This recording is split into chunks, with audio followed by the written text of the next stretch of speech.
At 10 years old, my parents stopped being parents, basically. So I'm the youngest of four. They raised the other three.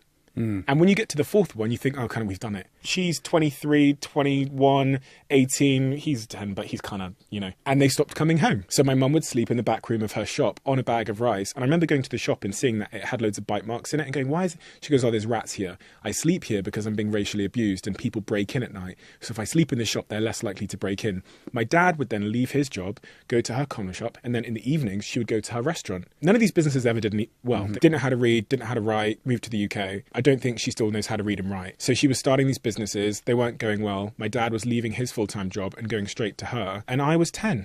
And they forgot I was 10. So at that age, I could leave the house for 2 days and I could do what I want. There was no repercussions and they wouldn't know I'd left. And what happens there when you've got a kid who's the only black kid in an all-white area and with a poor family, he's desperate to fit in and to have stuff. And you've given him this whole void of independence. You've given him all of this space to conduct experiments about life. Those experiments lead to failure, and the failure leads to feedback, and the feedback is knowledge, and the knowledge is power. So the thing I look at with myself is I got to conduct experiments at 10 years old about the nature of what I'm capable of, whether it was selling the cigars my mum had bought from Nigeria all around the city and raising loads of money, or at 12 years old going to my dad, I need 50 quid because I've organised this event, 2,000 under 18s are coming at this nightclub and they need me to pay a deposit. They think I'm 18. Can I borrow 50 quid? I'll come back. Then coming back the next day with a bag of money and reaching into it and giving my dad his deposit back and going upstairs with this huge bag of money.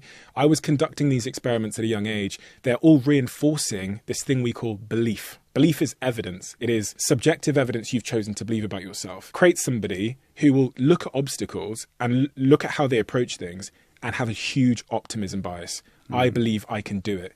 And that is positively reinforcing upwards. We're all in a self-belief spiral upwards or downwards. Some people are negatively reinforcing. And what I mean by that is they're approaching the challenge at work of speaking on stage with, since 10, I've been on the opposite. I've been on the upward spiral.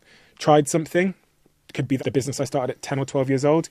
It went well, which meant that next time I showed up with more optimism and belief, which meant it was more likely to go well. And even if it didn't, I interpreted it well.